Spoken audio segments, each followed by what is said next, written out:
तो दोस्तों चलिए लेकर के आ गए हैं रैपिड सेट नंबर 14। दोस्त इस 14 सेट में साइंस से 20 काफी इंपॉर्टेंट क्वेश्चन डाले गए हैं एलपी और टेक्नीशियन ग्रेड 3 के लिए। तो दोस्त जो लोग एलपी और टेक्नीशियन ग्रेड 3 की तैयारी कर रहे हैं बिल्कुल मिस मत कीजिए, क्योंकि साइंस से काफी इंपॉर्टेंट क्वेश्चन है इसमें। चलिए आपको हम दिखा देते हैं जो 20 इंपॉर्टेंट क्वेश्चन लेकर के आए हैं उसे देखिएगा। नंबर फर्स्ट में देखिए, ये क्वेश्चन नंबर फर्स्ट का है। क्या कहा जा रहा है दोस्त? ये चीजें कहा जा रहा है कि WBC का जीवन काल कितना दिन होता है। जी हाँ, उसका जीवन काल, लाइफ साइकिल जो होता है दोस्त, लाइफ स्पैन, वो कितने दिन के लिए होता है।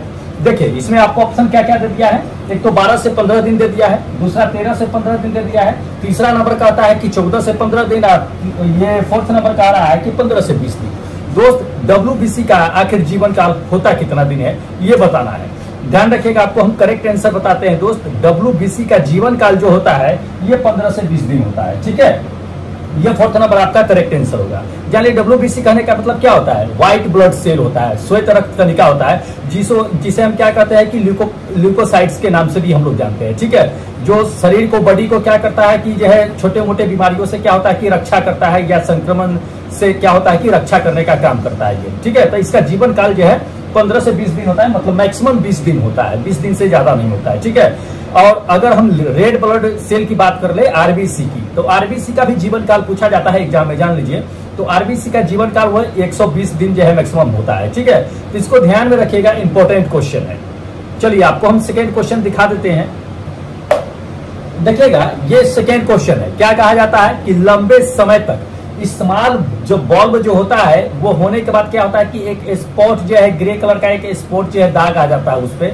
वो क्यों आ जाता है ये कहा जा रहा है। ठीक है, ग्रे कलर का एक दाग आ जाता है, क्यों आ जाता है ये कहा जा रहा है। ध्यान रखिएगा, आपको करेक्ट आंसर बताते हैं दोस्त। देखिएगा इसमें करेक्ट आंसर जो होगा ये थर्ड नंबर मेरा ऑप्शन होगा। ठीक है, कि बल्ब के अंदर क्या होती है ना कि धूल कण जो होती है वो संघनित होकर के, संपीड़ित होकर कंप्रेस्ड होकर के वो आ जाती है, जिसकी वजह से उस पर क्या होता है कि दाग जो है, स्पॉट जो होता है ग्रे कलर का, वो स्पॉट बल्ब पे आ जाती है। तो ये थर्ड नंबर मेरा ऑप्शन क्या होगा कि बिल्कुल करेक्ट होगा। इसको ध्यान में रखिएगा। ये भी सारे क्वेश्चन जो है कहीं ना कहीं पूछे गए हैं, काफी इंपॉर्टेंट है, बार बार रिपीट होते रहते हैं ये सभी क्वेश्चन। ठीक है, चलिए बताते हैं अगला क्वेश्चन।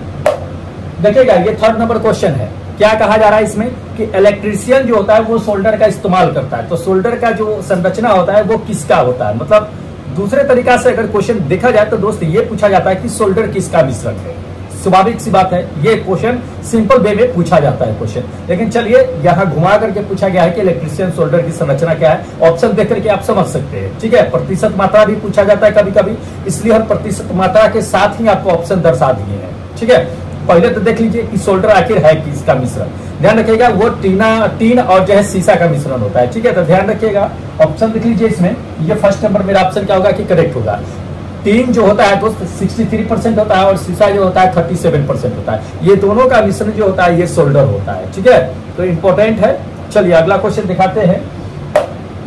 देखिएगा अगला क्वेश्चन कहा जा रहा है कि निम्नलिखित में से कौन जो है खोई हुई उष्मा बराबर जो है प्राप्त हुई उष्मा के संबंध में दर्शाता है। मतलब ये खोई हुई उष्मा प्राप्त की गई उष्मा दोनों बराबर होता है, वो किसका सिद्धांत है ये कहा जा रहा है। ठीक है, तो इसमें से देख लीजिए ऑप्शन जो है बहुत सारा दे दिया है कि पहला तो ऑप्शन देख लीजिए, दे दिया है कि तापीय संतुलन का सिद्धांत क्या ये है, या दूसरा नंबर आपको ये चीजें दे दिया है कि रंगों का सिद्धांत क्या ये है, और तीसरा नंबर आपको दिया जा रहा है कि कैलोरीमेट्री का सिद्धांत दे दिया है क्या ये है, या चौथा नंबर देख लीजिएगा कि वाष्पीकरण का सिद्धांत दे दिया है। तो दोस्त है किसका ये सिद्धांत देख लीजिए। इसमें आपको करेक्ट आंसर जो बताते हैं दोस्त ये थर्ड नंबर होगा, कैलोरीमेट्री का सिद्धांत होगा। ठीक है, अब जान लीजिए कि कैलोरीमेट्री के सिद्धांत क्या कहता है। ये दी हुई उष्मा, खोई हुई उष्मा दोनों तो बराबर ही होता है, लेकिन इसका सिद्धांत क्या कहता है दोस्त? इसका सिद्धांत ये कहता है कि गर्म वस्तु से प्रवाह जो होता है उष्मा वो ठंड वस्तु की ओर होती है। वह तब तक प्रवाहित होती रहती है जब तक दोनों क्या होती है कि इक्वल टेम्परेचर पर न आ जाए। ठीक है, जैसे रड को ही आप गर्म कीजिएगा तो वो रड गर्म होगा, किधर जाएगा? ठंड वस्तु तक के जाएगा। तो कब तक होता रहेगा? जब तक दोनों का टेम्परेचर, दोनों इंड का टेम्परेचर जो है समान न हो जाए। तो इसको ध्यान में रखिएगा, काफी इंपॉर्टेंट है। और ये एक तरह से कहिए तो ये ऊर्जा संरक्षण सिद्धांत के नियम पे ही काम करता है। ठीक है, चलिए अगला देख लीजिए। अगला क्वेश्चन ये कहा जा रहा है कि मानव का आंख जो होता है वो काफी सेंसिटिव होता है ना, संवेदनशीलता होता है, तो वो अधिकतम होती है वो कहाँ पे होती है ये बताना है, किस जगह पे, किस क्षेत्र पे होती है। काफी सेंसिटिव जो होती है, इसको ध्यान रखिएगा। करेक्ट आंसर देख लीजिए, पहला तो देख लीजिए ऑप्शन क्या दिया हुआ है, तो बैगनी क्षेत्र दे दिया है, दूसरा हरित क्षेत्र दे दिया है, तीसरा नंबर आपको दे दिया है कि नीला क्षेत्र, चौथा दे दिया है लाल क्षेत्र। दोस्त किस क्षेत्र पे मानव का ह्यूमन आई जो है काफी सेंसिटिव होता है, ठीक है, तो ध्यान रखिएगा, आपको बताते हैं दोस्त। ये सेकेंड नंबर क्या, हरित क्षेत्र। दोस्त हरित क्षेत्र पे क्या होता है कि मानव नेत्र जो होता है काफी संवेदनशील होती है। अब जान लीजिए कि आपको कभी कभी जैसे दिन के उजाले में देख लीजिए, दिन के उजाले में क्या होता है कि हरा रंग जो होता है वो मानव नेत्र के लिए, उसके लिए जो है उसका तरंगदैर्घ्य कितना होता है, 555 नैनोमीटर के आसपास उसका वेवलेंथ होता है, तरंगदैर्घ्य होता है। ध्यान लीजिए, संवेदनशील हरे क्षेत्र, हरे वाले रंग के लिए। तो ये इंपॉर्टेंट है, पूछा भी जा सकता है आपसे, ठीक है, तो भूलना नहीं है। चलिए अगला देख लीजिए दोस्त, अगला ये क्वेश्चन कहा जा रहा है कि मस्तिष्क का वजन कितना है। देखिए बहुत आसान है कि मस्तिष्क का वजन कितना होता है एक मनुष्य के लिए। देख लीजिए, तो इसमें तो दिया नहीं है कि किसके लिए है, लेकिन जान लीजिए कि ये ह्यूमन मतलब पुरुष के लिए ही है, कि पुरुष के लिए जो है मनुष्य का मतलब कि कितना, मतलब कि ब्रेन का वेट होता है। सो तो देखिए ब्रेन का वेट आपको हम बताते हैं कि वैसे ये फर्स्ट नंबर मेरा ऑप्शन करेक्ट है, 1350 ग्राम से लेकर के दोस्त क्या होता है कि 1450 ग्राम के लिए होता है, ठीक है। लेकिन जान लीजिए कि सभी का ब्रेन का वेट इतना नहीं होता है। पुरुष का वेट अगर देखा जाए तो दोस्त ये 1300 ग्राम से लेकर के 1400 ग्राम तक के होता है, ठीक है, ये पुरुष के लिए। अगर महिला की अगर बात करें ताकि नहीं, महिला के ब्रेन का वेट कितना होता है, ध्यान रखिएगा, महिला का ब्रेन का वेट जो होता है वो पुरुष के वेट से कम होता है। कितना होता है, लगभग 1198 या 1200 ग्राम के आसपास में होता है, ठीक है। वहीं अगर बच्चे की बात कर ले, नवजात बच्चे की जो जन्म लेते हैं उसकी अगर बात कर ले तो दोस्त उनके ब्रेन का जो वेट होता है वो 350 से लेकर के 400 ग्राम तक की होता है। तो ध्यान रखिएगा, ये पूछे जा सकते हैं, अधिकांशतः तो यही पूछा जाता है कि एक स्वस्थ मनुष्य के ब्रेन का जो है आप वेट कितना होता है, तो वही 1350 ग्राम से लेकर के 1400 ग्राम। लेकिन अगर बच्चा का पूछ दे, महिला का पूछ दे, तो ध्यान रखिएगा इस चीज को, इंपॉर्टेंट है। चलिए अगला क्वेश्चन देख लीजिए दोस्त, अगला ये क्वेश्चन कहा जा रहा है कि मानव के शरीर में जो होता है वो रक्त परिभ्रमण होता है, मतलब ब्लड साइकिल होते रहता है, ठीक है। तो पूरे शरीर में ब्लड साइकिल करने में कितना समय लग जाता है ब्लड को, ठीक है, मतलब कितने सेकंड में पूरे शरीर में वो दौड़ जाता है ब्लड, ठीक है। तो ये चीजें कहा जा रहा है। पहला देख लीजिए, पहला कहता है कि 15 सेकंड में पूरे शरीर में दौड़ जाएगा, या दूसरा कहता है 10 सेकंड, तीसरा कहता है आपका कि 20 सेकंड, चौथा नंबर आपको कह रहा है कि इनमें से कोई नहीं होगा। दोस्त कितने सेकंड होगा, इनमें से कोई, तो ये गलत ही ऑप्शन है, लेकिन तीन ऑप्शन दे दिया है, इसमें से कोई ना कोई तो है ही जो उतने सेकंड में क्या करता है कि ब्लड पूरे शरीर में साइकिल कर लेता है। ध्यान रखिएगा आप कि दोस्त ये सेकंड नंबर क्या, 20 सेकेंड, 20 सेकेंड में अपने अंदर जो है लाल रक्त कणिका जो होता है, आरबीसी जो होता है, वो लगभग 20 सेकेंड के अंदर ही पूरे शरीर में एक चक्कर पूरा कर लेता है। ध्यान रखिएगा, तो काफी इंपॉर्टेंट है, पूछे जाते हैं ये क्वेश्चन, इसलिए लेकर के आए हैं। चलिए अगला क्वेश्चन दिखा देते हैं, देख लीजिए। अगला नंबर क्वेश्चन कहा जा रहा है कि मनुष्य के घुटने और कहता है टखने में, ठीक है, उसके बीच के क्षेत्र में पाई जाने वाली हड्डियों का नाम बताना है कि कौन कौन सा हड्डी पाया जाता है, ठीक है, काफी इंपॉर्टेंट है। पहला नंबर देख लीजिए, पहला नंबर कहा जा रहा है कि फीमर और टिबिया। दोस्त फीमर टिबिया नहीं होगा, फीमर तो जॉइंट की हड्डी होती है, टिबिया ठीक है पैर की हड्डी होती है, लेकिन ये फीमर नहीं होगा।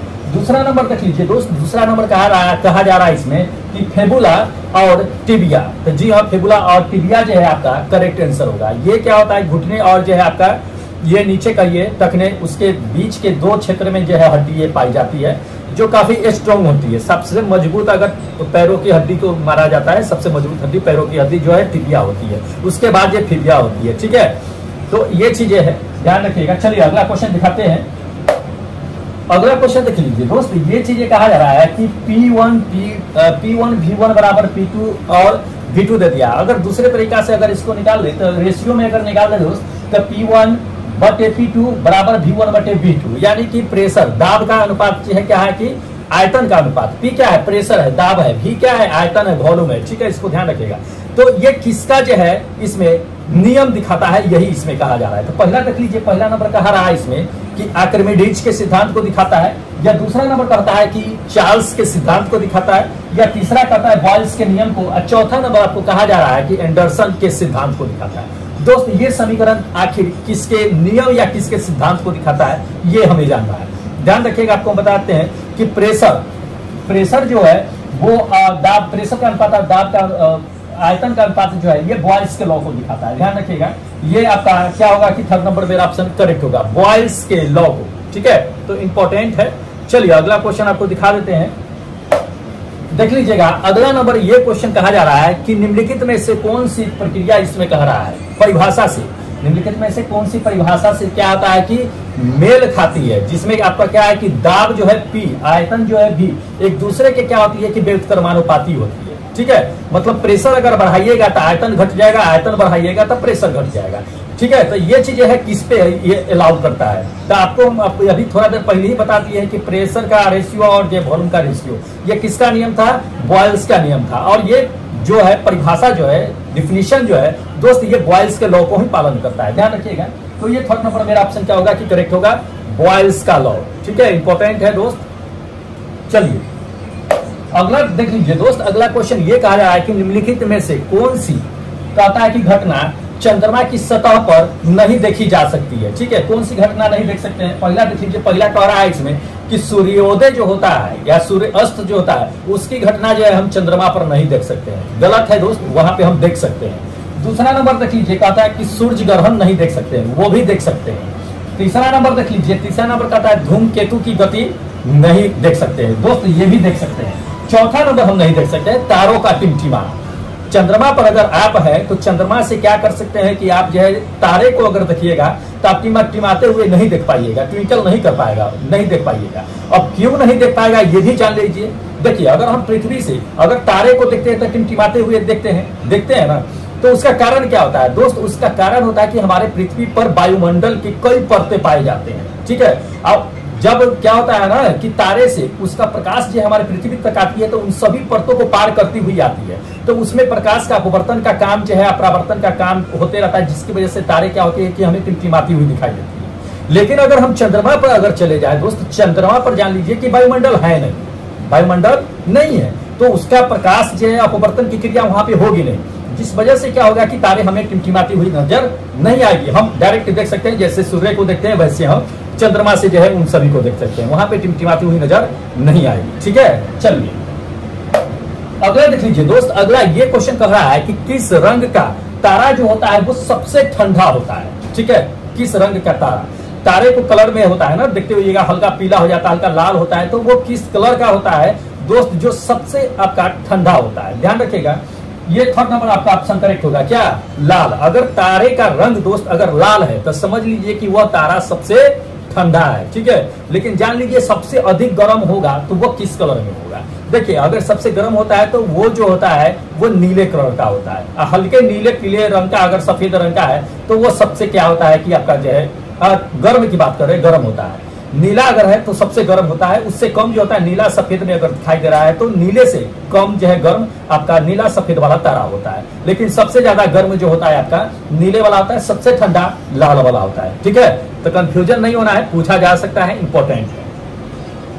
चलिए अगला क्वेश्चन देख लीजिए, अगला क्वेश्चन ये कहा जा रहा है कि इलेक्ट्रिक स्विच होता है, ठीक है, इलेक्ट्रिक स्विच कहता है कम्यूटर डिस्क आदि बनाने में कहता है कि किसका जो है उपयोग किया जाता है इसमें, ठीक है, तो इंपॉर्टेंट है, ध्यान रखिएगा। तो इलेक्ट्रिक स्विच जो बनता है मेन तौर से जान लीजिए, उसमें क्या होता है ना कि बेकेलाइट का इस्तेमाल किया जाता है, किसका, बेकेलाइट का। ये फर्स्ट नंबर मेरा ऑप्शन करेक्ट होगा, बेकेलाइट का इस्तेमाल किया जाता है। अधिकांशतः इलेक्ट्रिक वाले जो पीवीसी ये सब भी होते हैं उसमें भी बेकेलाइट का इस्तेमाल किया जाता है, ठीक है। इलेक्ट्रिक स्विच की ही बात वहां कर रहे हैं हम। चलिए अगला क्वेश्चन देखिएगा, जो पीवीसी पाइप होती है ना उसमें भी किया जाता है बेकेलाइट का इस्तेमाल।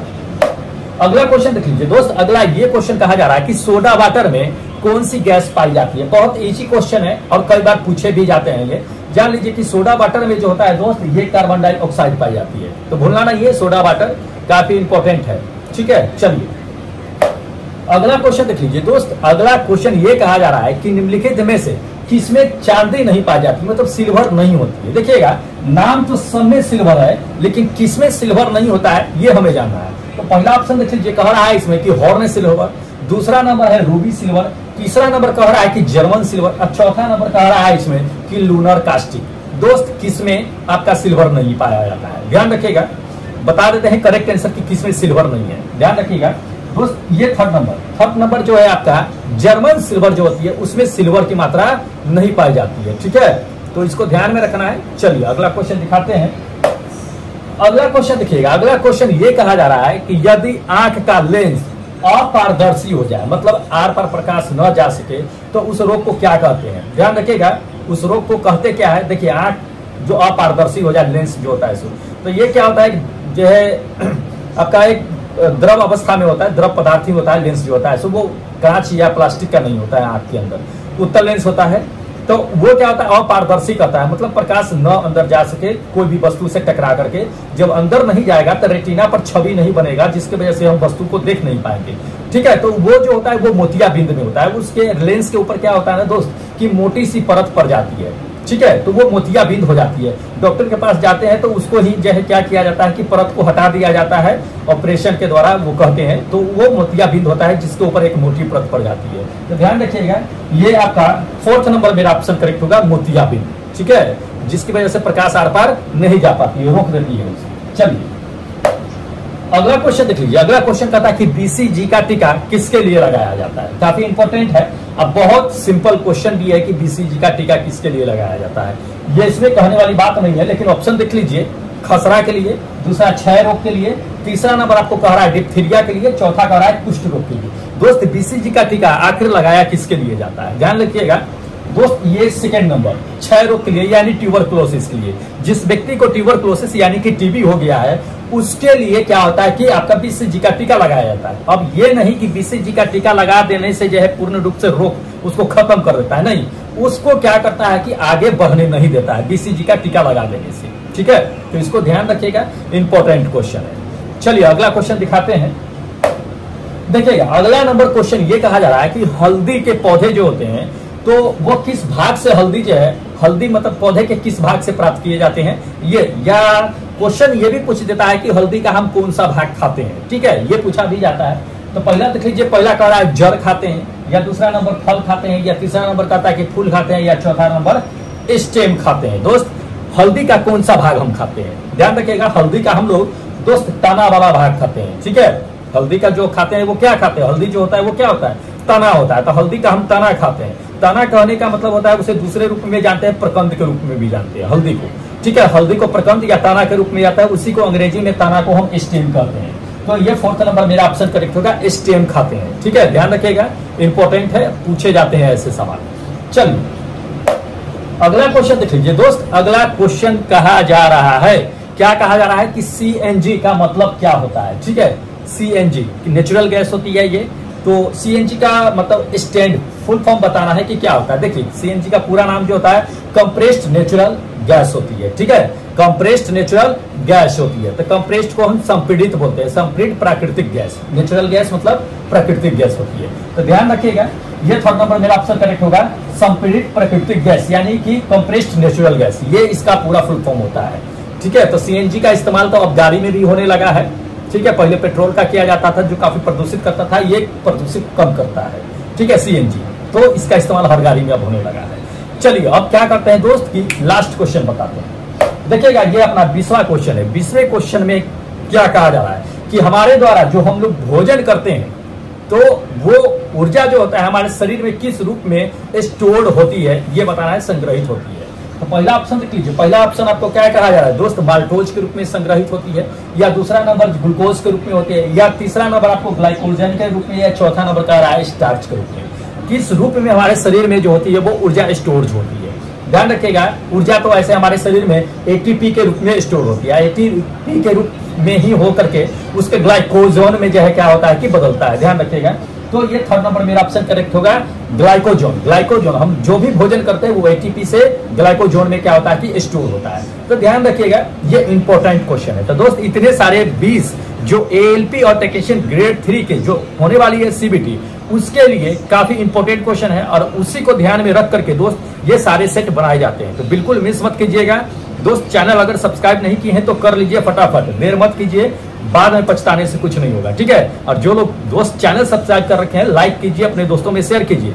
और जिन लोगों को टेस्ट देना है दोस्त, इस एप्लीकेशन को डाउनलोड कर लीजिएगा और जाकर के टेस्ट दे लीजिएगा। ठीक है, चलिए अब क्या कीजिए कि हमें इजाजत दीजिए, क्योंकि फिर अगले दिन हम आपके लिए जो इस एप्लीकेशन पे जितने भी लोगों ने टेस्ट दिया है उन सबका score card plus test paper हम लेकर के आएंगे। ठीक है, फिर इजाजत दीजिए, हम मिलते हैं टेस्ट पेपर और स्कोर कार्ड के साथ। ठीक है, तब तक जय हिंद दोस्तों।